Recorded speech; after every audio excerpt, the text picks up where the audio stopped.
Bienvenue à ceux qui nous rejoignent sur I24 News et bienvenue à tous pour ce nouveau numéro de l'émission Reportage. Le 27 janvier prochain, comme chaque année, le monde commémorera la Shoah, une journée pour ne pas oublier et pour prévenir les crimes contre l'humanité. Une journée durant laquelle prendront place de nombreux événements qui, en ces temps, ne devront pas manquer de souligner l'importance de rester vigilant face aux récentes agressions et attentats antisémites. L'Éducation nationale française appelle elle aussi ce jour-là sa communauté éducative à engager une réflexion avec les élèves sur cette période sombre de l'histoire. En Israël, cela ne fait que 4 ans que l'enseignement de ce génocide est dispensé dans les établissements arabes du pays. Jusqu'en 2011, en effet, le ministère de l'Éducation israélien ne fournissait aucun matériel pédagogique en langue arabe sur ce domaine. L'enseignement de la Shoah n'était donc pas obligatoire et laissé à la discrétion des enseignants. Aujourd'hui, les choses ont changé et vous allez le voir, l'apprentissage de ce drame a permis à beaucoup d'Arabes israéliens de tirer les leçons de l'histoire et dans cette région du monde où les conflits sont quotidiens, de faire un pas vers leurs concitoyens juifs. La Shoah, un chemin vers la réconciliation judéo-arabe, c'est un reportage de Yoraï Lieberman pour I24 News.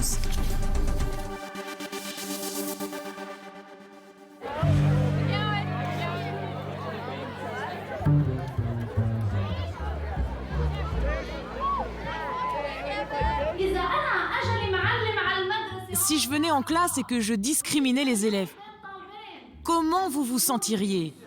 Que ressentiriez-vous dans cette situation? Discriminé,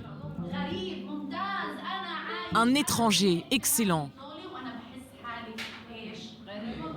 Je suis née dans ce pays et je me sens comme une étrangère, comme si je n'existais pas.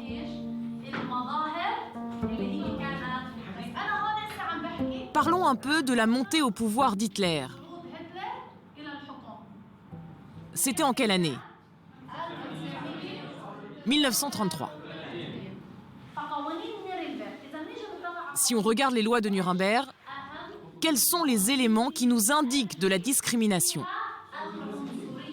Elles interfèrent dans la vie intime, dans les choix personnels, comme par exemple sur le choix de la personne avec qui se marier. Les secteurs religieux, économiques, sociaux et culturels ont été transformés pour atteindre un pic de racisme une fois qu'Hitler est arrivé au pouvoir.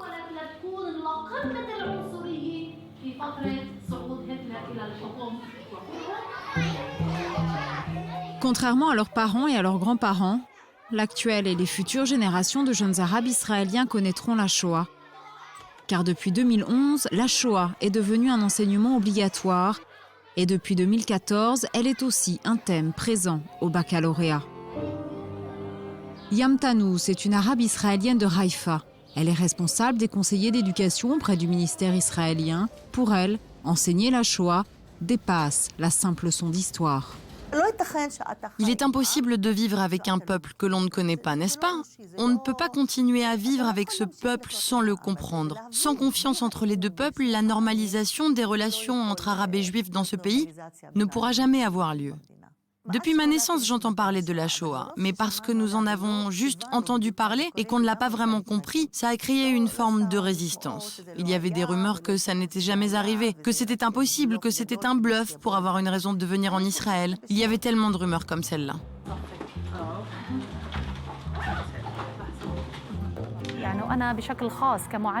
Personnellement, en tant que professeur d'histoire, je n'enseigne pas ce sujet en tant que simple fait historique.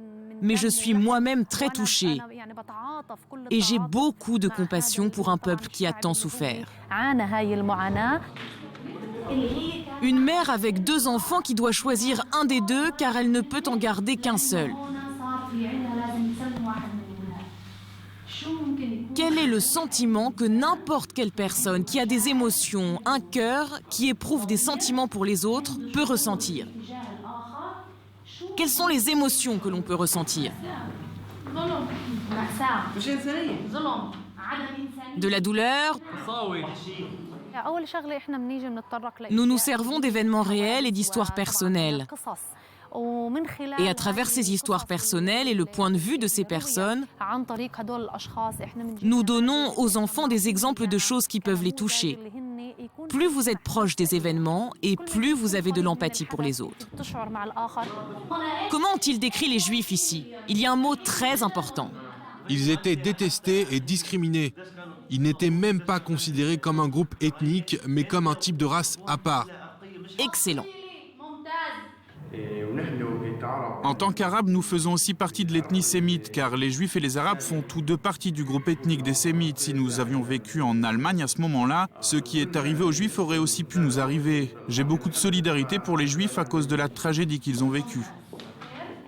C'est une caricature qui décrit la vie des Juifs en Allemagne quand Hitler était au pouvoir à la tête du régime nazi.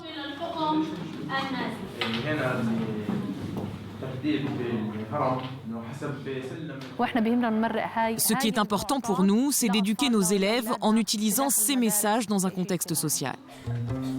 Dr Tarbet Abouras est professeur en géopolitique à l'université Ben Gurion. À l'instar de ses collègues juifs et arabes du Fonds Abraham qu'il dirige, le professeur Tarbet n'a aucun doute. La coexistence des deux peuples ne passera uniquement par une connaissance de l'histoire et des souffrances de l'autre. Dans la rue palestinienne, les gens ne connaissent pas suffisamment la Shoah. Et pourtant, nous vivons dans le même pays et nous faisons partie de la société israélienne. Alors il est important que nous connaissions l'histoire des Juifs qui vivent ici, en Israël.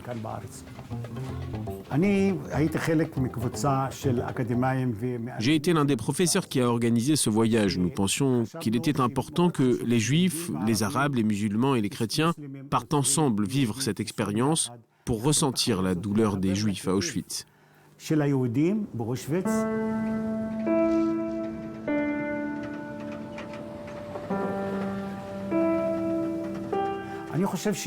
pense que tous les Arabes devraient visiter Auschwitz et apprendre. Et d'après moi, pas seulement les Arabes, mais tous les êtres humains. Nous étions 300 personnes, 150 Arabes et 150 Juifs. Un voyage de 3 jours après une préparation émotionnelle, une écoute mutuelle. Au même moment, ici en Israël, il y avait eu une guerre et beaucoup d'Arabes nous ont demandé « Pourquoi allez-vous vous occuper de la douleur des Juifs? Restez ici et regardez la nôtre. » Mais nous leur avons dit « Aujourd'hui, nous nous rendons dans un lieu pour connaître la souffrance de l'autre. Nous mettons notre souffrance de côté. Nous devons écouter la souffrance de l'autre. » Je suis revenue de ce voyage, je suis restée 1 mois au lit, vraiment malade et complètement bouleversée de l'intérieur. J'ai commencé à nouveau à réfléchir, après ce que j'avais vu, l'horreur et l'inhumanité, comment un humain peut faire une chose pareille à un autre être humain. Mais le chemin semble encore long. Même dans ces moments de communion, la réalité quotidienne réapparaît souvent, telle une mise à l'épreuve de leur volonté d'aller vers l'autre. C'est bien que nous y soyons allés et j'ai beaucoup appris de ce voyage. Mais une des choses les plus difficiles qui s'est passée durant ce voyage a été de voir qu'à l'aéroport, on séparait les Juifs et les Arabes pour contrôler les Arabes avec plus de rigueur que les Juifs. C'est quelque chose que je n'oublierai jamais et ça s'est passé alors que le but de ce voyage en commun est de faire passer un message de paix et d'encourager la connaissance de l'autre, de ressentir également la souffrance de l'autre qui dans ce cas se trouvait être les Juifs. Mais malgré certains obstacles, il ne fait aucun doute pour les acteurs de cette question. Ces voyages à Auschwitz doivent se poursuivre pour l'ensemble des jeunes citoyens israéliens. Nous pensons que dans le secteur arabe, il n'y a pas assez de visites pédagogiques en Pologne pour voir les camps et les ghettos.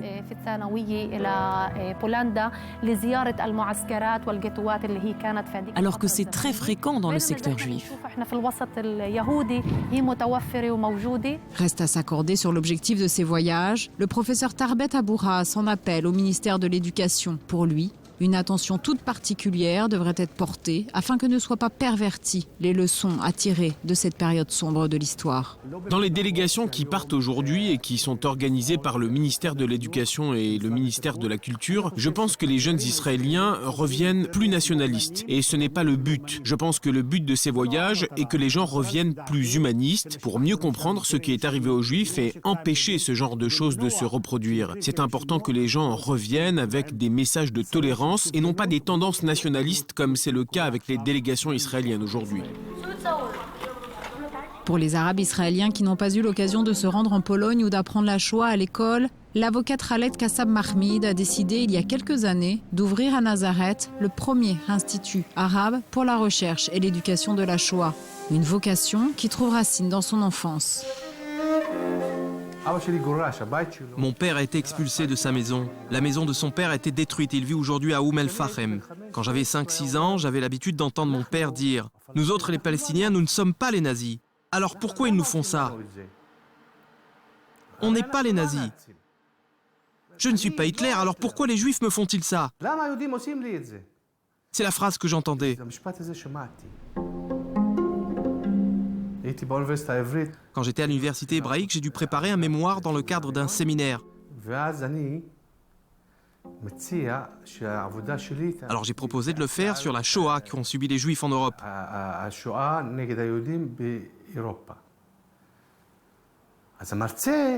Et le professeur est venu me voir à la fin du cours. « Mais pourquoi? Qu'est-ce qui t'arrive de vouloir faire un travail sur la Shoah? Tu es arabe ?»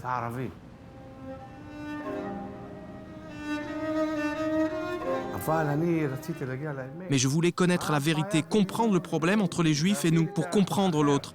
La Shoah a existé, pensez-y. Ne le niez pas. Ne le niez pas. Ça, c'est un document que j'ai fait imprimer en arabe. L'Holocauste des Juifs en Europe et en Allemagne.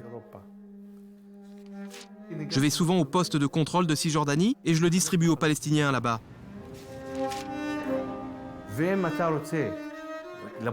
Si les politiciens arabes veulent arriver à un accord, ils doivent garder en tête la Shoah. Connaître l'histoire des Juifs, reconnaître leurs souffrances, un pas nécessaire pour une coexistence et pour la paix dans la région. Une nécessité absolue sur laquelle s'accordent l'ensemble des Arabes israéliens que nous avons rencontrés. Mais pour eux, évoquer la Shoah et les bienfaits de son enseignement mène irrémédiablement à la question de la réciprocité. Je pense que c'est important que les Arabes commémorent le jour de la Shoah de la même façon qu'ils veulent que les Juifs aussi reconnaissent leur souffrance. Et ici, je voudrais évoquer le thème de la Nakba. Et je pense qu'il n'y a ici aucune comparaison possible. La Nakba est un traumatisme local que les Palestiniens ont traversé en 1948 et qui mérite d'être marqué. La Nakba doit être étudiée et être étudiée aussi par la population juive. C'est important pour les relations judéo-arabes. C'est important pour les relations entre majorité et minorité en Israël. La Nakba, catastrophe en arabe, un des événements historiques les plus centrales de la narrative palestinienne. Entre 1946 et 1949, lors des conflits qui ont entouré la création de l'État d'Israël, entre 500 et 700 000 Palestiniens ont été expulsés de leur village ou ont dû fuir vers les pays arabes voisins. Une partie de l'histoire qui n'est pas enseignée dans les livres d'histoire israéliens et qui reste donc un point très sensible et très controversé pour les citoyens juifs d'Israël.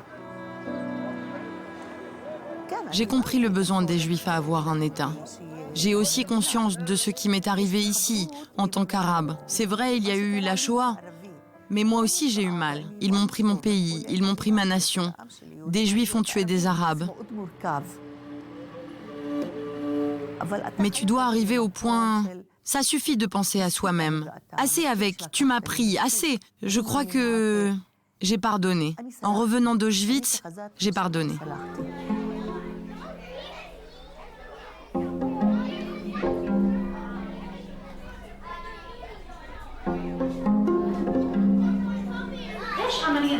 Et alors, que comprenons-nous? Qu'à partir de ce moment-là, la solution finale a commencé, l'épuration ethnique de plusieurs manières, en brûlant, en tuant. Et avec les camions à gaz et les camps d'extermination, dans lesquels près de 6 millions de Juifs ont été tués.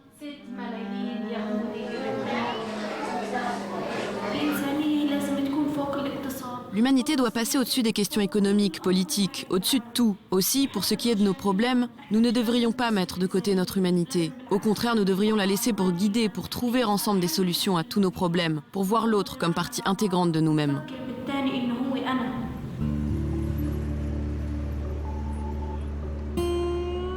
Il y a 4 ans, l'État d'Israël a fait le choix de rendre obligatoire l'enseignement de la Shoah dans les établissements arabes. Une décision qui a permis à des milliers de jeunes Arabes israéliens de prendre conscience de la pire atrocité de tous les temps. Et même si cela semble participer au rapprochement des deux peuples, reste à savoir si les leçons de l'histoire réussiront à vaincre les conflits d'aujourd'hui. Il est très important de ne pas vivre de la victimisation. La victimisation existe aussi chez les Palestiniens. C'est un sentiment très fort. Pour aller vers la paix et vers une réconciliation historique, les Juifs et les Arabes doivent passer de la victimisation à l'espoir.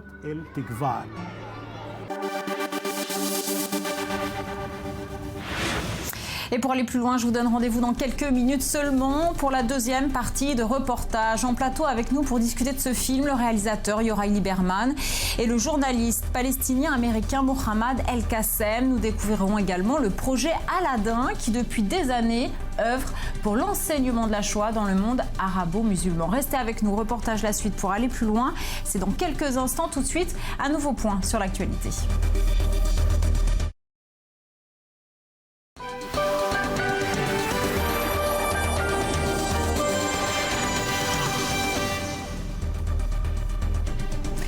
On se retrouve sur le plateau de reportage pour aller plus loin en plateau avec nous pour décrypter ce film. Yoraï Liberman, le réalisateur de ce reportage, et le journaliste palestinien-américain Mohamed El-Kassem. Bonsoir, merci messieurs d'être avec nous.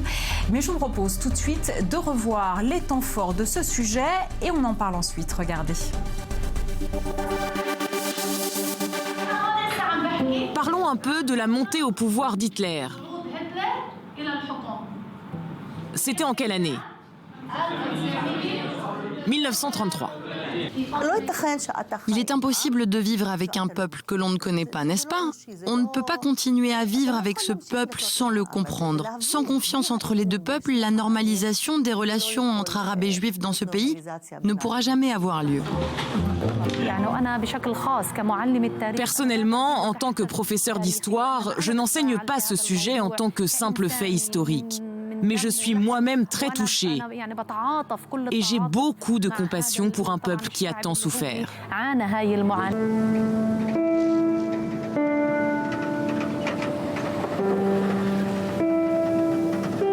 Je pense que tous les Arabes devraient visiter Auschwitz et apprendre. Et d'après moi, pas seulement les Arabes, mais tous les êtres humains.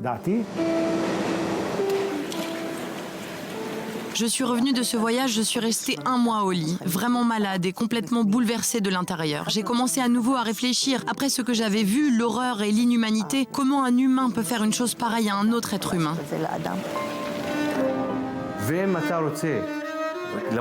Si les politiciens arabes veulent arriver à un accord, ils doivent garder en tête la Shoah.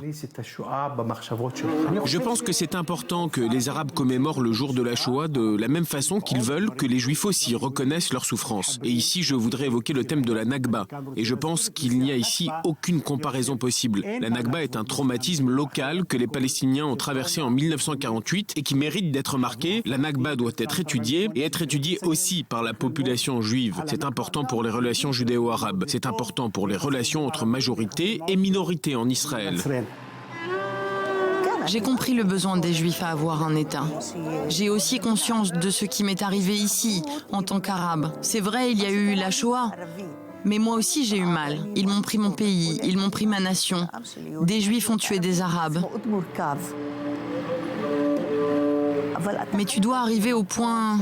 Ça suffit de penser à soi-même. Assez avec, tu m'as pris, assez. Je crois que... J'ai pardonné. En revenant d'Auschwitz, j'ai pardonné.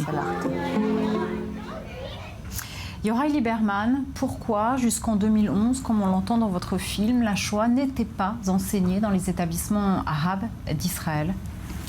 Je pense que tout d'abord, il faut savoir qu'en Israël, il y a 3 différents systèmes éducatifs. La première, elle est pour les laïcs israéliens, les écoles publiques, et il y a une qui est pour les religieux israéliens, et le troisième c'est pour les arabes israéliens. Je pense que d'abord, ils ont créé ces 3 systèmes pour être sensibles chaque secteur ou chaque groupe de la société et en quoi on l'enseigne, comment, de quelle façon, quel genre de livre et l'écrire.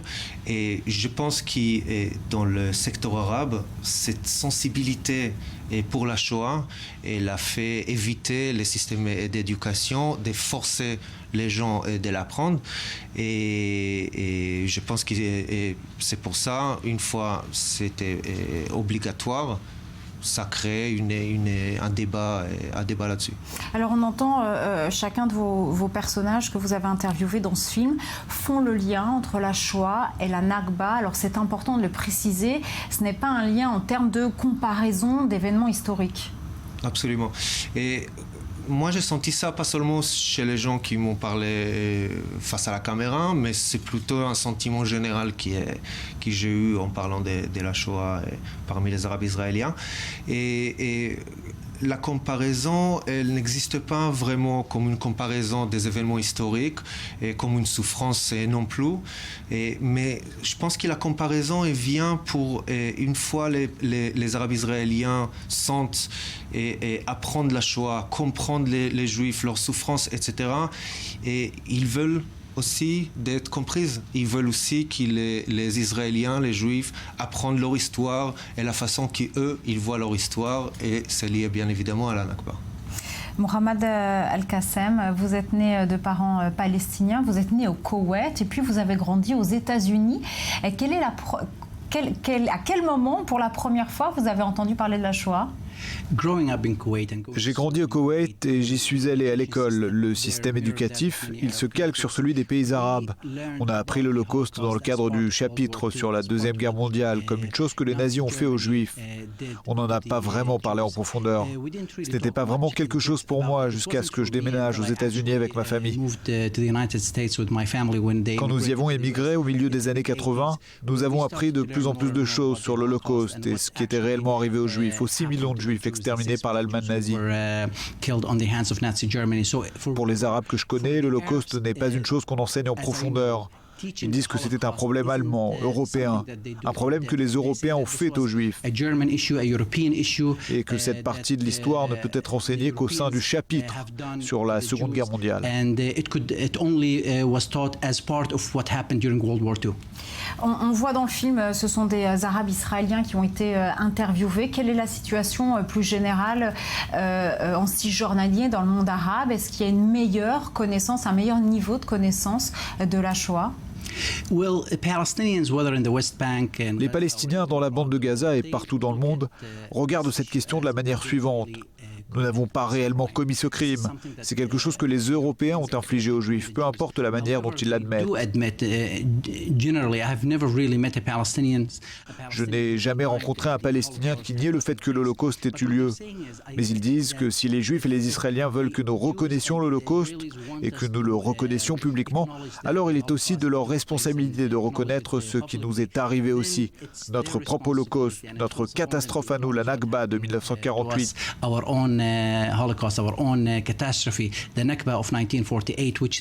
Ils disent que l'Holocauste est un crime contre l'humanité qui s'est produit contre les Juifs par des humains contre d'autres humains. Mais ils pensent, et c'est très important pour eux, que cela créera des relations entre les deux peuples pour encore mieux comprendre l'autre. Si les Juifs et les Israéliens reconnaissent cette catastrophe, la Nakba. Alors on va en reparler, et avant d'entendre votre point de vue sur comment la Shoah et son enseignement peut ou non aider à rapprocher Arabes et Juifs, je vous invite à regarder ce sujet sur le projet Aladdin, un projet fondé sur l'idée justement que l'enseignement de la Shoah, la sensibilisation à cette période de l'histoire peut devenir un pont entre Juifs et musulmans. Regardez.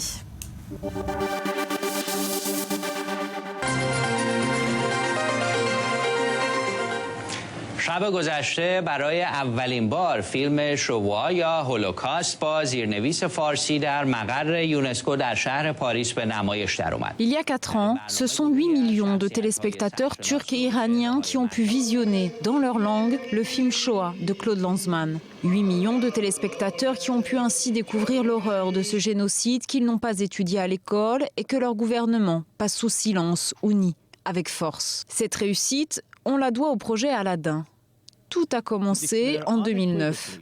Des centaines de personnalités européennes et du monde arabo-musulman se réunissent sous l'égide de l'UNESCO et de la Fondation pour la mémoire de la Shoah. Leur but ? Collaborer pour lutter contre le négationnisme et instaurer un dialogue fondé sur le respect et la connaissance de l'autre.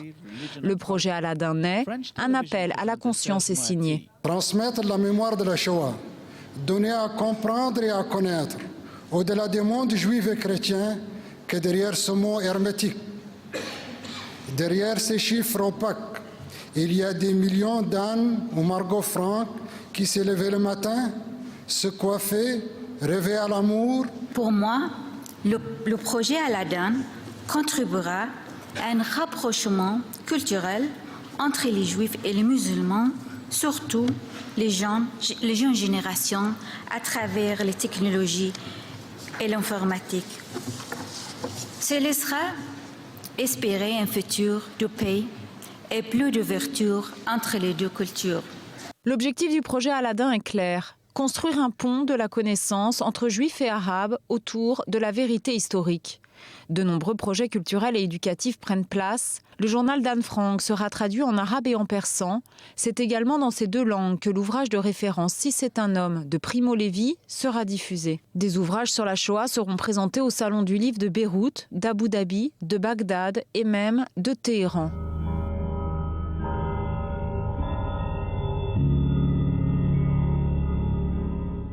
Et le projet va plus loin.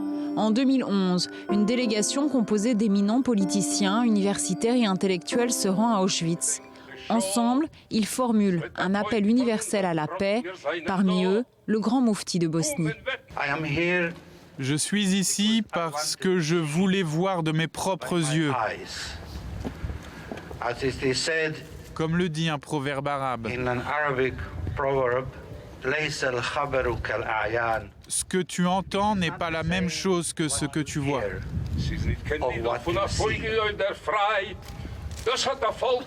En 2014, c'est au tour de femmes françaises, musulmanes, juives et chrétiennes de se recueillir ensemble sur le site du camp de la mort. Nous, femmes de France, aux cultures, traditions et religions mêlées, rassemblées devant les ruines des chambres à gaz et des fours crématoires d'Auschwitz-Birkenau, nous portons témoignage ensemble de notre volonté de paix, de respect, de justice pour tous.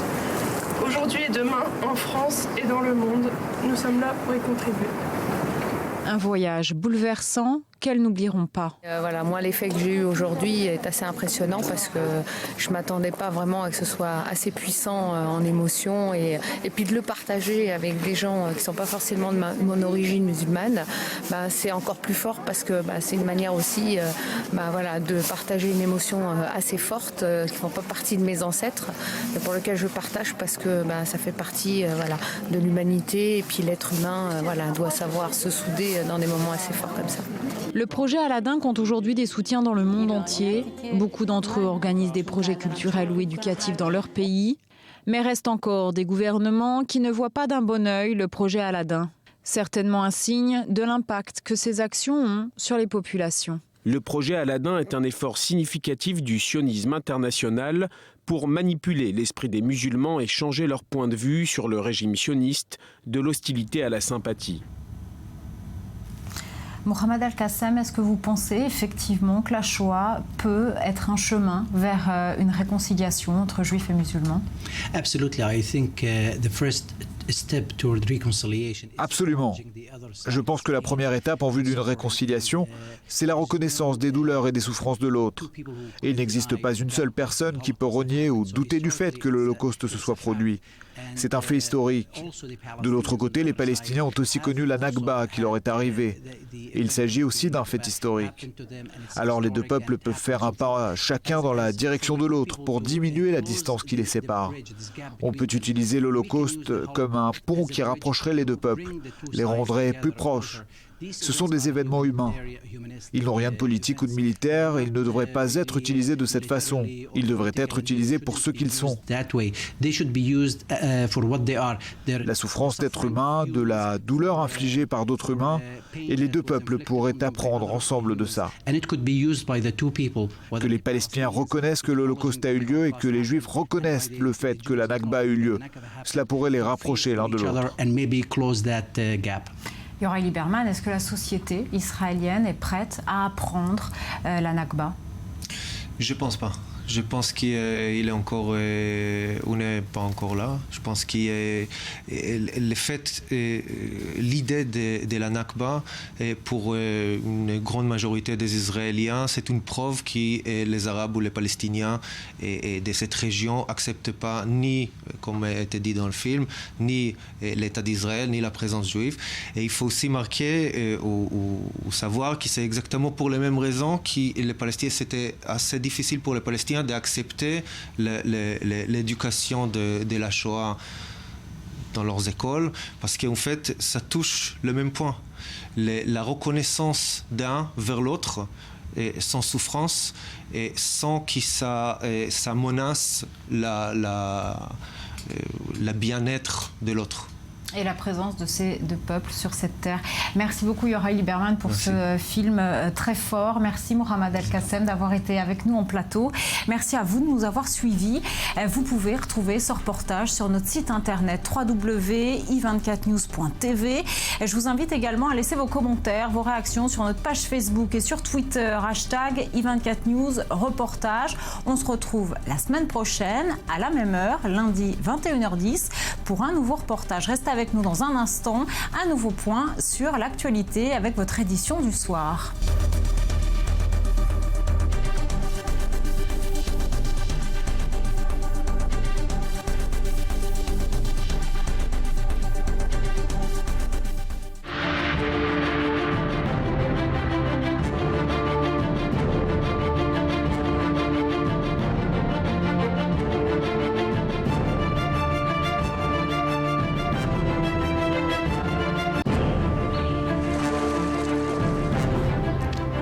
Découvrons ensemble des histoires hors du commun, témoignages forts. Allons à la rencontre de ceux qui font l'actualité pour mieux comprendre le monde et le Moyen-Orient.